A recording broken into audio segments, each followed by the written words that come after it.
Okay, dear Dhamma friends, so as we all know, now is the time for Dhamma sermon. So may you all give your consent by saying sadhu sadhu. Namo tassa bhagavato arahato samma sambuddhassa. Namo tassa bhagavato arahato samma sambuddhassa. Namo tassa bhagavato arahato samma sambuddhassa. Bhutamidanti bhikkhave passathati. Dear Dhamma friends, as you all know that yesterday we have started the new Sutta as the topic of this retreat, and we actually were using one particular Sutta called Silavanta Sutta for many sessions. Almost more than 1 year we have discussed that, and now we thought of moving to another topic, and which is coming in the Majjhima Nikaya, and it is called Maha Tanhasankhaya Sutta. In different respects, this sutta is really important, and it has many good resources and helps us to understand Buddha's teaching deeply. It has some philosophical aspect, it has some kind of the morality aspect, the practice side of it, and again even some deep aspects of the Paticcasamuppada, dependent arising, is also there. So I thought of taking this sutta as the new topic, and yesterday we tried to give a kind of an introduction to this sutta. So the reason of this sutta is kind of an incident happened during the Buddha's time.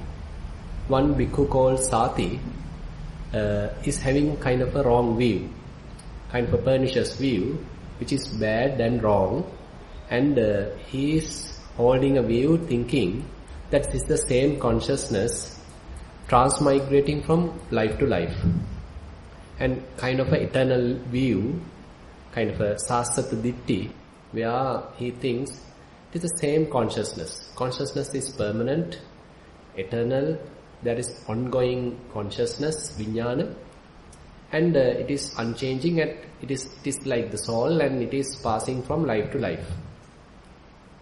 So he is thinking that is the Buddha's teaching.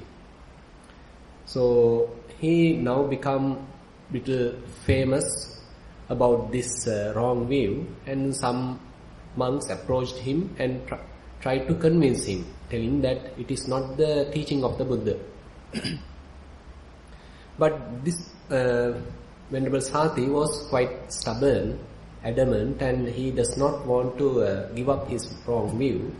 But he says continuously, as far as I can understand Buddha's teaching, it is the same consciousness that is going from life to life.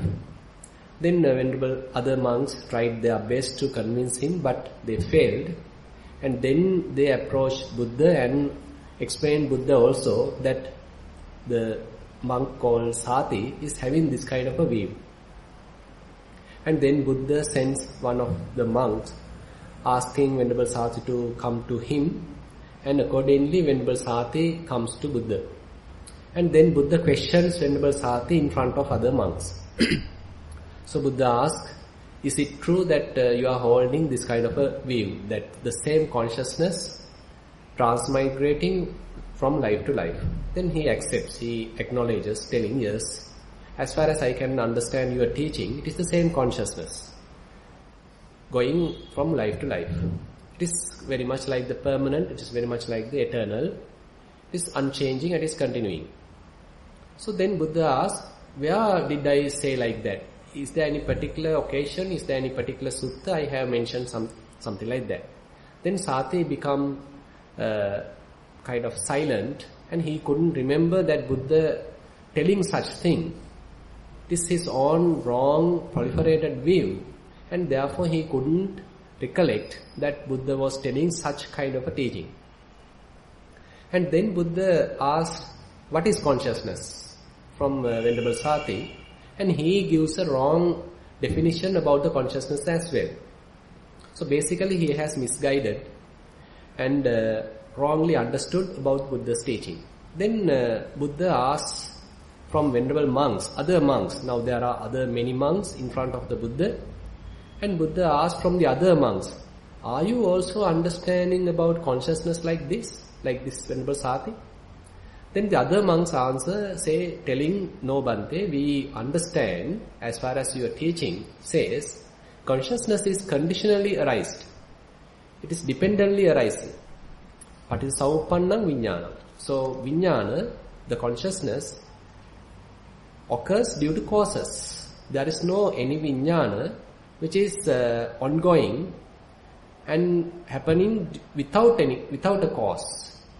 Then Buddha further explains it, telling that there are 6 kind of conditioned consciousness, and when I contacts with form, visible form, then there's the consciousness called I consciousness. This I consciousness is conditionally arisen. So what are the conditions? I and the form. Then there is ear consciousness, that's also conditioned. It is also conditionally arisen because of the ear and the sound.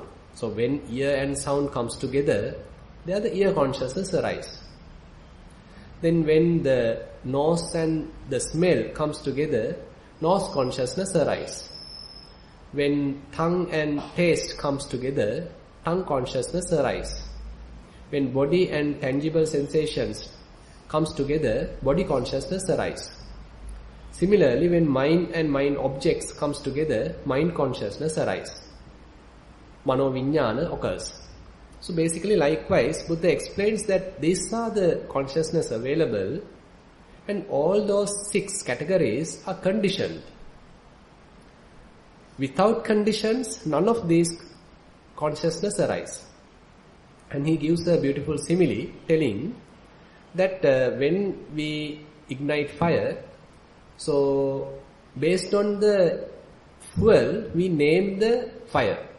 So if it is based on, say, cow dung, if the dry cow dung is used to generate fire, he says it's a cow dung fire. If it is kind of sticks or firewood used for generating the fire, it is called firewood fire or stick fire. Or similarly, I took yesterday kind of typical day-to-day example. If we are using kerosene to generate fire, a lamp, we call it kerosene lamp. Similarly, if we are using coconut oil to generate fire, we call it coconut oil lamp. And if we are using electricity to generate light, lamp, we call it electric lamp. So similarly, we can understand this light, this lamp is conditioned. Based on the fuel, we name it. So similarly, Buddha says the vijnana, the consciousness, also conditioned, and based on the conditions, we are naming it. So Buddha does not stop there, and he wants to further explain the situation to the monks. And he further explains from the topic which I have taken today, Bhutamidanti bhikkhave passathati. Now he is asking from monks, do you see what is comes to be? Bhutamidanti bhikkhave passathati. Monks, do you see what is comes to be? What has arisen? Then Venerable monk says, yes, Bhante. Then tadahara sambhavanti bhikkhave passathati. Do you see that what is comes to be has comes to be because of nutriments, because of causes? Then the monks also answers, yes, Bhante. Yes, we see it.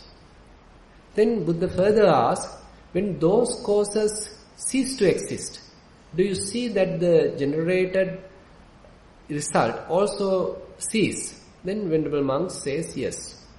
So this is a deeper subject now Buddha tried to teach us. Now the term Bhuta here can reflect or can mean the other aggregates. So whatever is arisen. So there are other aggregates. Now Buddha already explained about the consciousness aggregate.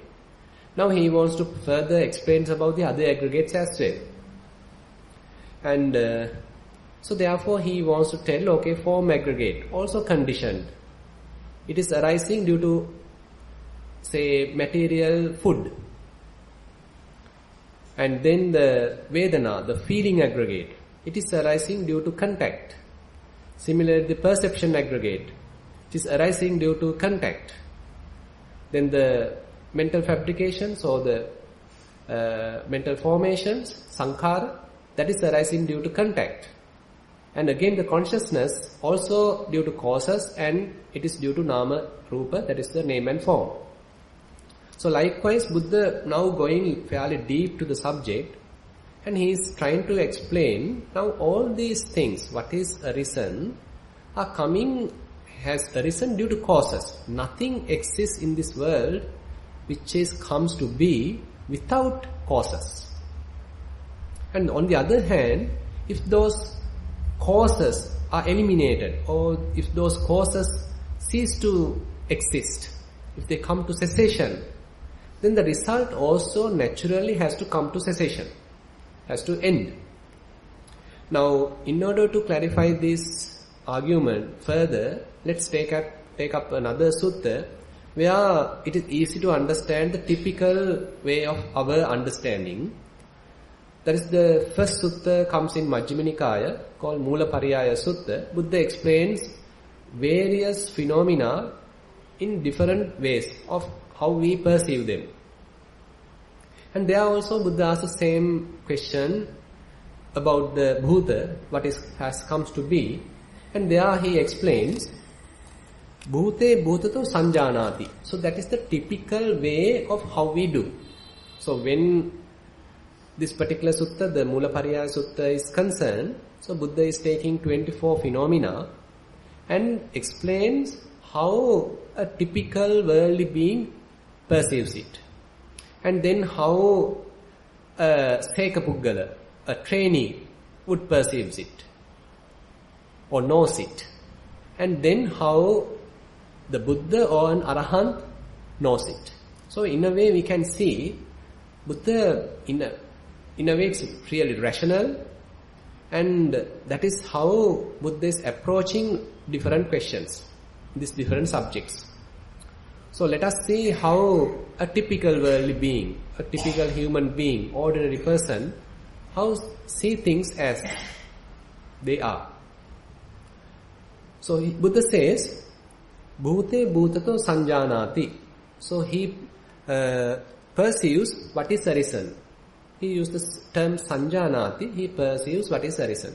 Say for example, if we are taking this TV, so if we simply ask, do you see this TV? So we all can say, yes, it is a TV. So we can all understand. We all recognize, we all perceive it as a television. So that is a typical way of understanding.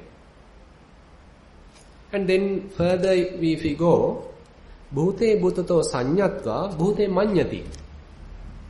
And once we perceive what is available as something, then on top of that we proliferate, we conceive, we build up an idea. So once we ask, okay, do you see this television?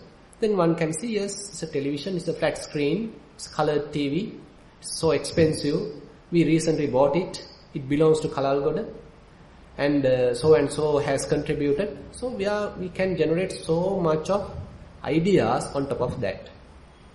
So that is how the typically once we see something available, how we proliferate, how we get into concepts, how we get into various kinds of ideas.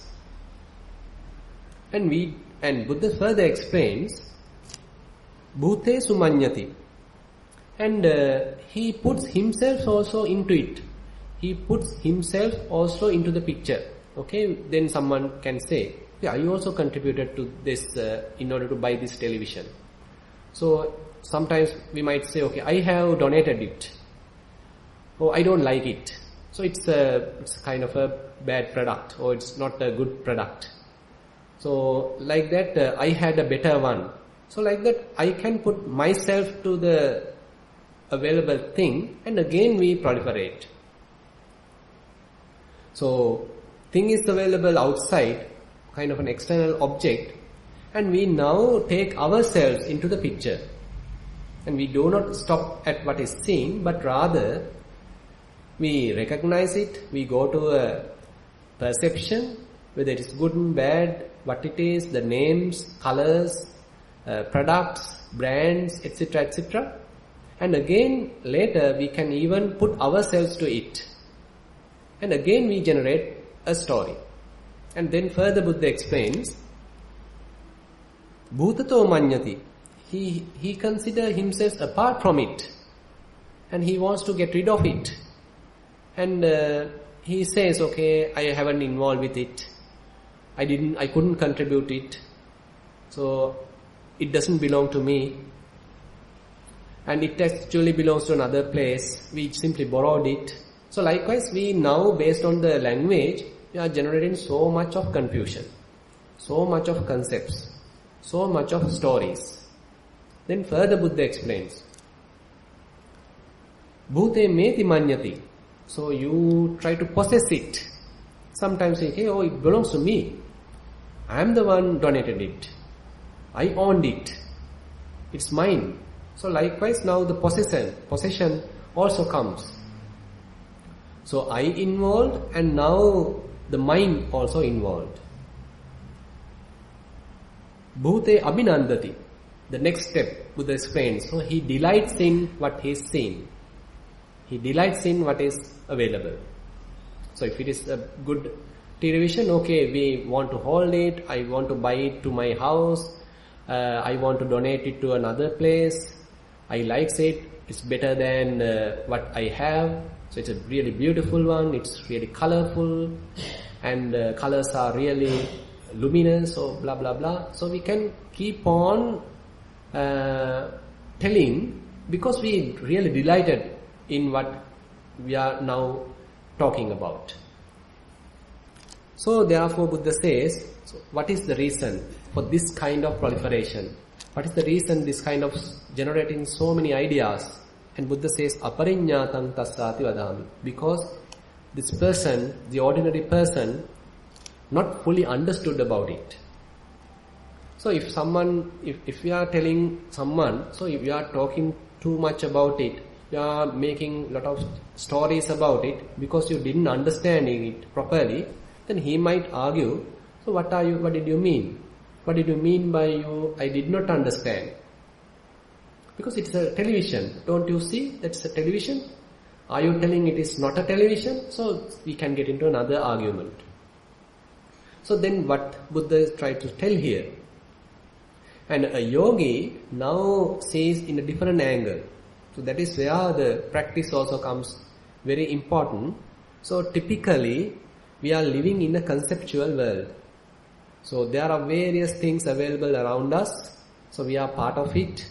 And we have trees, we have houses, we have vehicles, we have places, we have different equipment, news.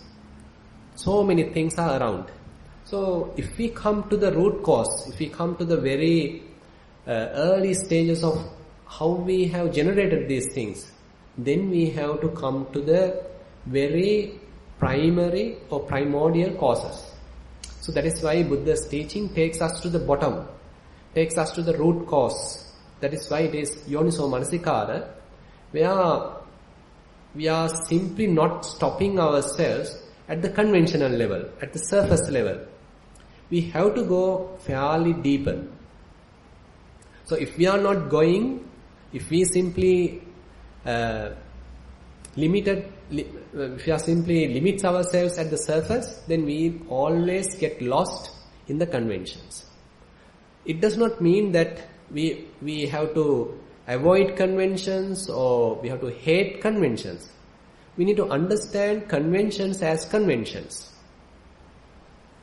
So we have given a name to this particular object as a television, so that we can recognize it, so that we can talk about it, we can communicate with others about a particular task, what it is generating, what it is delivering. So therefore we build up a kind of a name, kind of a convention. So when someone is telling a television, so I also understand what is the purpose of it, what is the action of it, for what kind of activity we are using it. So likewise I also can have a correct understanding or correct perception about it. So it is also necessary. But when we are simply lost in the conventions, it can lead to a lot of confusion as well. Because we give too much value to conventions. So we think the conventions are the ultimate truth. We think the conventions as the reality. And we forget that conventions are merely conventions. So if we consider this TV, so it is made up with many parts. It has various electronic items, it has this screen, it has packaging, it has colors, and likewise, so there are so many little parts comes together and joined and assembled in a particular fashion, particular way, and ultimately we give a name as the television.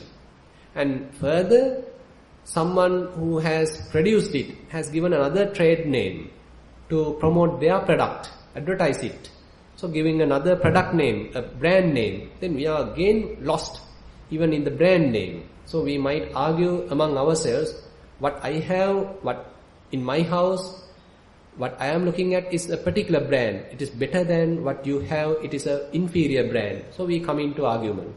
So you can see, so all these conventional things, these languages, can cause a lot of confusion as well. And if we are simply staying at that level, if we limit ourselves merely to the conventions, we can never penetrate the reality. We can never penetrate the convention. We simply lost there. Actually, we ourselves have generated or produced these conventions just for the mere communication, easy communication among ourselves. But ultimately, we forgot why we generated it, why we produced such a convention. So nice simile is given by Most Venerable Katikurundi Jnanananda Maha Thero. He talks about a beautiful simile, and there is the one tiger, and he already passed away, he already dead, and there were 3 magicians who looked at this already available skeleton, a tiger's skeleton. So they are really skilled magicians. So one wants to show his capacity, show his skill, and he says, so I have the magic power, I have the skill to combine these bones, this skeleton, and lift it up.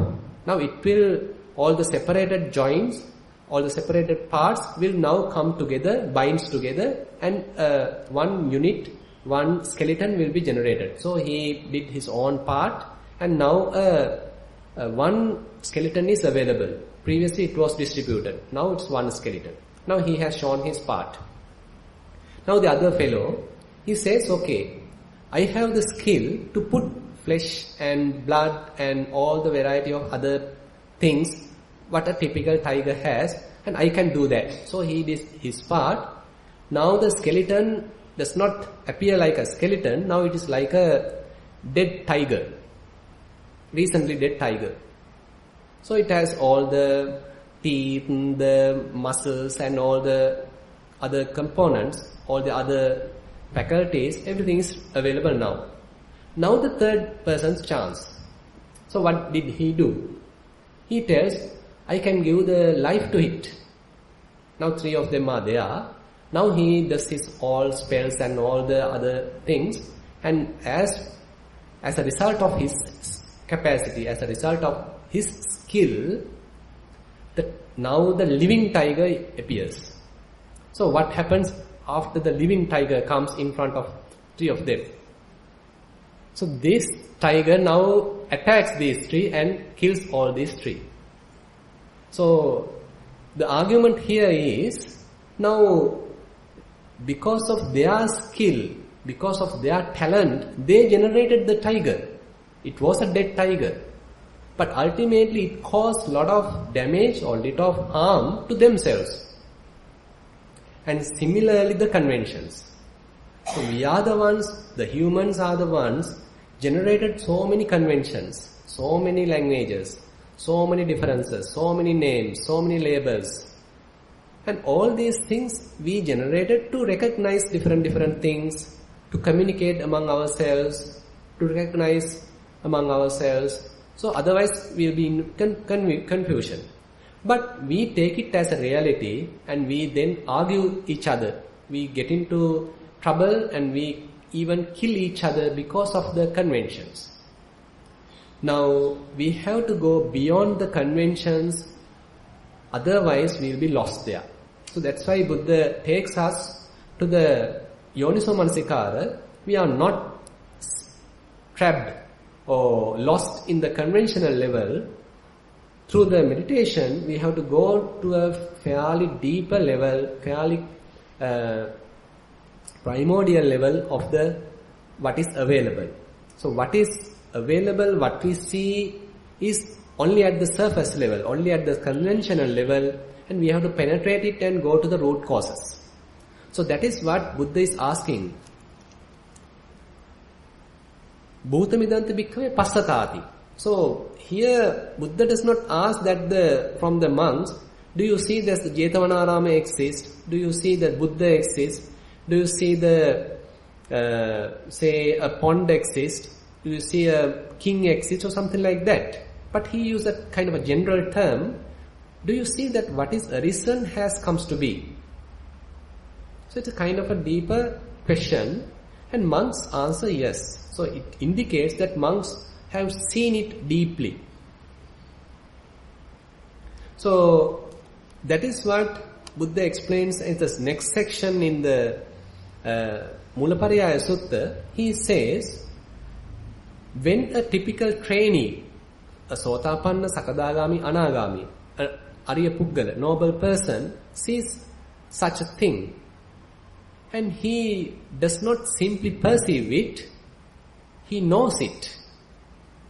He abhijanati. Instead of Buddha used sanjanati for the typical ordinary person, but for a trainee, a skilled person, a person who has penetrated the conventional reality, conventional truth, Buddha uses another term called abhijanati, that we can translate as directly knows. Bhutang bhutato abhijanati. So what is arisen, he knows directly.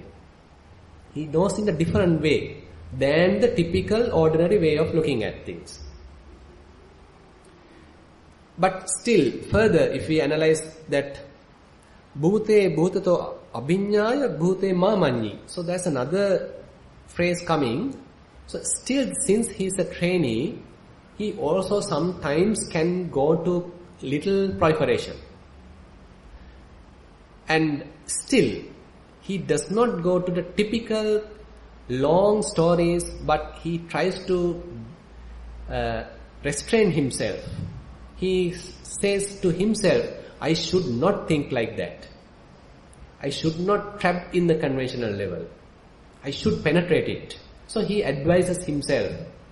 Because he is still a trainee.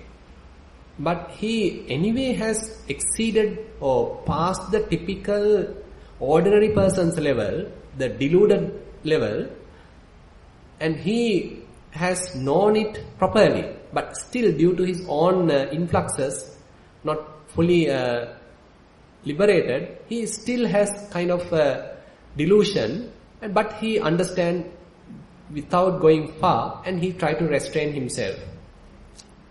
Bhute bhutato abhinyaya bhute mamanyi. So after he realizing things directly, he tries to behave himself properly, restrain himself further understand it deeply. And he bhute sumamanyi. So he does not put himself into it. Even if he habitually put it, he tries to come back. He wants to stop it. And bhutato mamanyi. So if he thinks away from something, and if mind goes to proliferation, he stops. So likewise, we can see even a trainee, even a Seka Puggala, sometimes get trapped, but to a limited level, to some extent. But he tries himself to the best to keep his deeper understanding, to keep his direct knowledge. And after telling that, Then Buddha explains the Arahant, how an Arahant knows it. And he says, Bhute bhutato abhijanati. Like the typical trainee, he also knows it, what is arisen, as with his direct knowledge. And the difference is, Bhute bhutato abhiññāya bhūtaṃ na manyati. So he does not proliferate at all, because he has fully trained himself. He has fully trained himself. His mind now does not go and proliferate, does not go and create a story, does not create an idea about what he has seen, or what he has heard, or what he has sensed, or what he has cognized. So we can say this is a kind of a deeper subject. So only through practice one can reach this kind of state. So otherwise we can try to analyze these things logically by using various reasons, by using rational thinking, we can analyze these things. But our mind will not stop there. Even though we try ourselves to understand it is all these are conventions, these are just mere four elements, so don't go and hang on these things, don't go and attach to these things, we can tell ourselves, but only for short period, because our mind does not train. So that is why a practice is needed to train ourselves. So that is why the training is important. That is why the practice is important. So here, so what is the practice? So I would like to take another reference from a little sutta. So there's another sutta called Ditthigata Sutta, comes in Itivuttaka. So there Buddha is explaining, typically this world is kind of engrossed, kind of trapped in two kinds of views. He says that when I am teaching the teaching, when I am explaining something, majority do not like to hear it because they are fully obsessed, fully indulged with the typical sensual pleasures. So they don't want to listen to a teaching which is explaining little deep, which is explaining kind of beyond the typical way of life, which is explaining about the ending of suffering, which is explaining going out of samsara, so stopping the continuous life's rebirth. So when Buddha is teaching it, the people who are fairly going after pleasure principle, so they don't like to listen to such teaching. And the other group, Buddha says, they found some issues, some problems in this way of life, and they want to finish it. They think that after death nothing exists, and the form will be finished, and at that time the mind also finished. So Uchchedavada, kind of nihilistic, and Buddha says they are very much like overreach the situation. And Buddha takes the kind of a people, the correct way, and he says, Chakkumantova passati. Only the ones with the right vision, they only see things as they truly are. So that in a way is quite important for us to understand. Because now we already had some kind of a understanding. We already want to see things as they truly are. That's why we all come to practice. And this little sutta, short sutta, explains to some extent.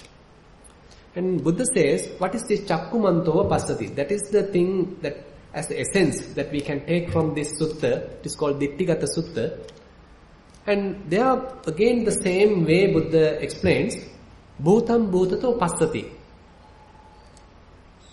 And the correct way, what is arisen, the proper person, the one with vision, see things, what is arisen. Bhutam bhutato disva, bhutasta nibbidaya, viragaya, nirodhaya patipanno hoti. So after he sees things as they truly are, and there's a kind of a fading away, there's a kind of a turning back, happens in his mind. Bhutam bhutato disva, bhutasta nibbidaya. So once he sees things as they truly are, there's a kind of a detachment arisen in his mind. And he now behaves, he now trains himself towards that. He behaves himself to further understand what is there. Viragaya. And after he sees things truly are, there's a kind of a dispassion arise in his mind. Nirodhaya. And he wants to be free from what he has seen, what he has cognized. Nirodhaya patipanno hoti. That is the practice that he is undertaken. So this is the kind of a category that we have to go in. So that is what Buddha sort of recommends. That is what Buddha prays. Because the other two categories, one category fully indulged. So they can't go beyond it. They are fully trapped in the sensual pleasures. There's the other category who try to very much annihilate the whole situation. And they, according to Buddha, they overreach the situation. But the practitioners, as the true followers of the Buddha says that one has to see things as they truly are. So then question comes, how we can see things as they truly are? For that Buddha says, we need a concentrated mind. Samahito yatha bhutam pajanati. Only when someone has a fair amount of concentration, fair amount of focus, then only, fair amount of calmness, then only he would be able to see things as they truly are. Otherwise, typically we have scattered mind, diffuse mind, then we simply live in the conventional level as I explained before. So we don't know about Buddha's teaching, we are fully distracted, fully confused, and we see in the conventional level. We see things as beautiful, we see things as with the trade names, the conventions, this, that, all the traditional, all the conventional, typical things as the world is nowadays going on. So we are typically there. So that is where in a way we all have started. But as a matter of the practice, now we time to time at least try to see things as they truly are. Not always trapped in this conventional level. At least we try, at least for some instance, few moments, can I see things as they truly are? So that is where the practice is so critical, so important. Because without practice, we are trapped in the conventional level. So if we see through Satipatthana, how one can penetrate the conventional level, say when we are trying to focus our attention to in-breath and out-breath. So this is an indication that we are trying to, in one sense, to concentrate ourselves. So our mind was not concentrated, it cannot stop or cannot stay with one object, rather it is jumping from object to object. So it cannot understand anything. It cannot understand in the sense it is always perceiving things according to someone else's interpretations. We have the borrowed knowledge and we are simply interpreting according to what we heard. Now, what Buddha want us to do is to see for ourselves. He kind of giving his teaching and we borrow it or we listen to it, we trust it, and we put ourselves into practice and we try our best to look at by our own, to make it ours, to know it under our very nose. For that we need to develop certain skills. We can't immediately do it, we need to develop certain skills. So that is where the kind of focused attention, kind of concentrated mind, calm mind is needed. So one therefore looks at various ways of how to concentrate one's mind. Suppose we took, since we all are familiar with Anapanasati, let's look at that. So if we take Anapanasati, so we are simply trying to keep our attention on a very simple object. So it's a kind of ongoing process in the body, and it is occurring in the present moment. So whenever mind goes to the past, it has to come up with something in the conventional level. So because the past does not exist right now, it has fully finished. And so we need words, we need languages to communicate when we are referring the past. Again, in a way conventional. Similarly, when we are talking about the future, we need words, we need statements, we need languages, and we need conventions to talk about the future, because future hasn't happened yet. But right now, what is present, that only we can directly know, because it is available right now in front of our very faculties. Something is available, and it's right now available. In this very moment it is available. That is what Buddha says.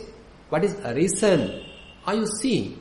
Right now, it is there, right now, in this very moment. Are you see this in this very moment? So we have to come to this kind of thin slicing of time, and we have to forget about the past and the future, and we have to come to the present moment. And at the present moment only, what is exist, truly exist, which we can directly know. When we are directly knowing it, then we have to forget about the conventions, because we are directly knowing it, we can directly feel it. Say for example, when we directly feel heat, so we feel some uncomfortable feeling, we feel some warm, we feel some hot feeling, we feel some heat. So we don't need, in a way, even a language to know it, because we directly feel it.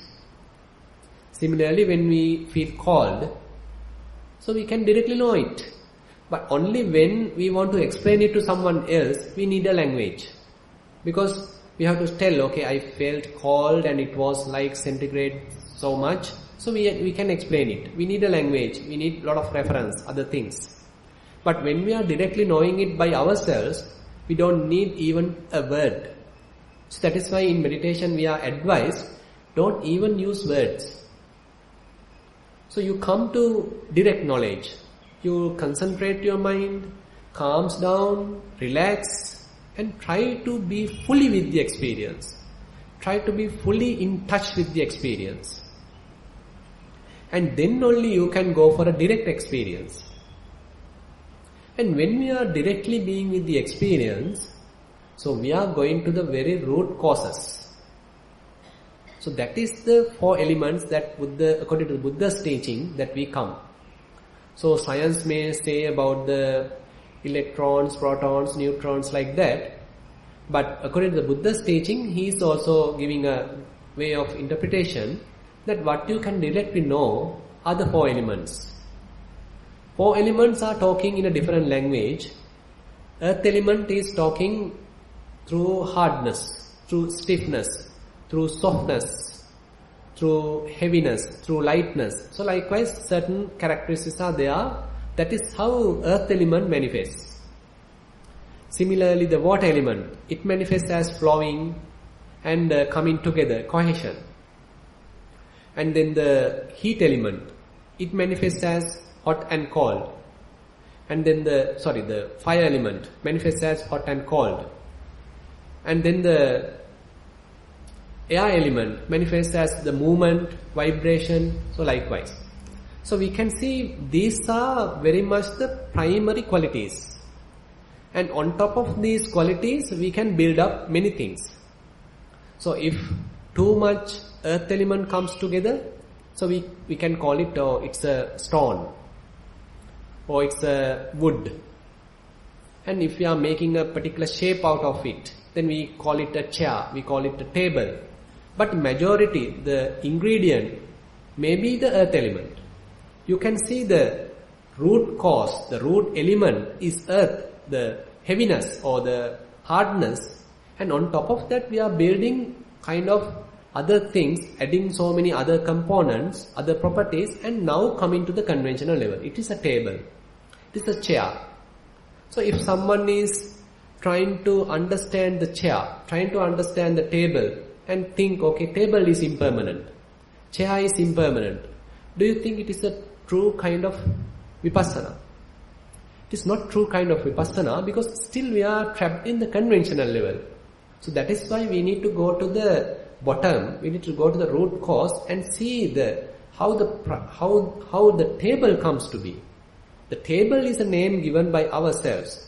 It's a kind of a name based on the shapes. But we have to go beyond that, and we have to come to the elements level. And now suppose someone is experiencing Anapanasati, and he, at the beginning, he may perceive, okay, it is in-breath, it is out-breath, it is in-breath, it is out-breath. Now, as the concentration builds up, so he stops giving name. He drops telling in-breath and out-breath. Rather, he tries to be with the sensation. Now he feels, okay, the in-breath is cold, out-breath is hot. So he has some difference, and he feels now the primary way. There is something happens right now under very nose, right at this moment, and at a time it is feeling hot, and at another time it feeling cold. So he does not want terms to explain it, but directly he knows it. When breathing in happens, he feels it is hot, rather cold. When he breathes out, he feels it is hot. So it is very kind of a primary experience, very simple experience. Because the experience becomes so simple when we take away all the conventions, when we take away all our conditioned other material. We keep our attention just to the very basic things, to the direct knowledge. And we can even forget about where it occurs. Because if I am telling it occurs at my nostril, then again I am giving nostril is another term that we are giving. So when you are meditating, you might have come to a situation, you don't know where it is occurring, because mind has fully concentrated, fully in the experience, and fully understanding what is happening, comprehending what is happening, and you know only it is hot, you know only it is cold. And when you are knowing that it is hot, and you don't know it is, the next moment it is cold, because you are fully in the present moment. Assume that you are able to come to the exact present moment. And when exactly in the present moment, when you are experiencing it, you simply know it is hot. And after a while it is true, it may turn to a cold, but right now it is hot. So you come to utter simplicity and you know it is hot. And then that is what Buddha says, Bhutam Bhutato Passati. So you know under very nose, at this very moment, through your direct knowledge, these four elements, these element characteristics. And more you know it, and more your mind becomes relaxed, your mind becomes calm, and you slowly forget about the other things, and you merely being with this experience. And more you are practicing, you develop this kind of meditation, we call 4-element meditation or Dhatu Manasikara. You feel that when my mind is concentrated, when I am looking at these experiences, every time what I am experiencing is these kind of things. There are hot, there is cold, there is hardness, there is stiffness, there is cohesion, there is flowing. So only these are the experiences what is available in the body, nothing else. So all our bodily experiences can drill down to these few experiences. Even though we are talking a lot about our body, according to the Buddha, we can simply take this whole body to 4 elements, nothing but 4 elements, and when we practice more and more according to that, and even when we look at outside also the same 4 elements. So that is another paradigm where we started with ourselves. We started inside, looking at inside what is available in the body. Because right now there is something available, some manifestation of the elements, and we look at this very moment what is available inside. Similarly, outside also we might be able to see, or sometimes through reasoning, sometimes through inference, we'll be able to understand that even in the outside there's nothing special. It is also 4 elements.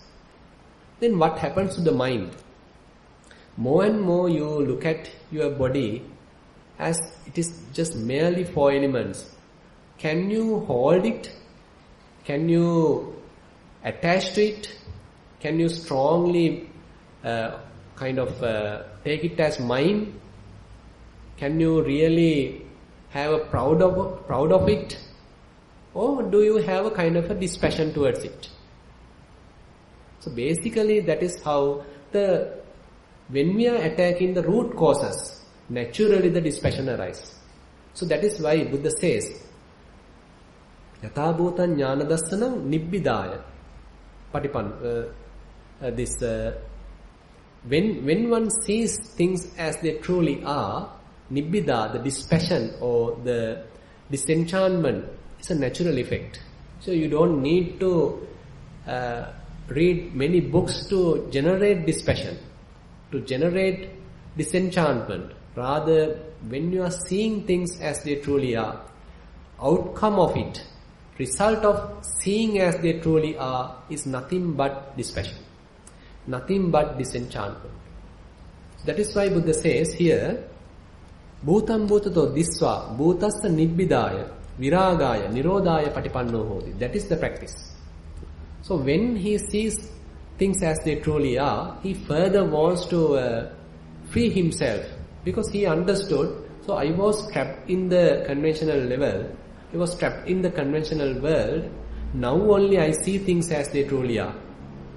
Now I better further train myself, I better further restrain myself, I better further improve my practice. So that is the further and further a trainee, a Sekapuggala would do, because still his mind also go and attaches, go and grasp the conventional things. But he tries best to avoid it. And that is what here in the Maha Tanhasankhaya Sutta, Buddha says, when you see things as they truly are, when we see things what is arisen, and further he might understand, the yogi might understand, they are not happening all of a sudden. They are not happening without a cause. They are always happening due to causes. Even the Paticcasamuppanna, the Paticcasamuppada, the dependent origination, dependent arising, also might be able to trace by a yogi. Because he sees that it is not abruptly or suddenly things are happening, but it has a gradual start, gradual beginning. And then slowly it is increasing. That is slowly decreasing, and then it is disappearing. So likewise, one may understand everything is causal, everything is happening due to causes. So his practice is going deeper and deeper. So Buddha is actually taking us in this sutta deeper and deeper, and I have taken only one part of it for today's Dhamma sermon. So you can see Buddha first explained Venerable Sati and the other monks that the consciousness is not everlasting, ongoing or eternal, rather it is also conditioned. And similarly the other aggregates are also conditioned. And when you are seeing things directly, and you can really trace, you can really understand what is arising at this very moment is conditioned. It is not that another God or another external power is generating these things, but there are root causes, very causes available for the generation of these things. What you are experiencing right now. So we are actually going deeper and deeper according to this sutta, and so when one understands these things deeply, as I said, the natural outcome would be kind of a detachment. Kaye kayanupasse viharato chittang virajjati. Everywhere Buddha actually tells this, emphasize it. If your practice is really according to the Buddha's teaching, if your practice is you are doing wholeheartedly, if your aim is liberation, if your aim is be free from suffering, so if you are practice diligently, you may with time, as you practice, you may feel some kind of detachment. Because it is not something happens by force, because you see for yourself. It is not a borrowed knowledge from the Buddha, not a borrowed knowledge from a book, not due to a Dhamma talk coming from someone else, but under very nose, under your own experience. You are experiencing, you are knowing it, and it is your own knowledge, it is your own understanding, and it is your direct experience. So I hope to wind up this sermon today at this moment. So this is how that we have to exert energy, because sometimes we don't know where our practice is taking us. We are simply practicing as the others are also practicing or other teachers are telling. But as we practice properly, if we are practicing according to the Buddha's teaching wholeheartedly, then kind of a natural change happens in our heart. Natural change happens in our personality. Natural change happens in ourselves. So in a way we have to welcome it. Sometimes it appears like kind of frightening, because sometimes people think, okay, if I am meditating, I have to leave everything, I have to become a monk, I have to renunciate, because it leads to a kind of a detachment. So these are kind of in a way we can say too much proliferation, because as you can see, even as laymen, even Buddha's time, people have attained even Anagami. It is not that matter of becoming a monk and relinquishing everything. But if we are practicing, if we are truly, honestly practicing, even as laymen, we can come to deep understandings. So that is why in the Buddha's dispensation, it is not just the monks, it is not just the nuns, it is the lay women and the lay men as well. And they are not simply supporting the Sangha, rather they themselves have their own deep understandings. So it is an open teaching. What we need is simply put it into practice. As I said yesterday, Dhamma is inviting us, Ehi Passiko, come, put me into practice and see for yourself. So with that final note, I will conclude today's Dhamma sermon, and thanks for listening.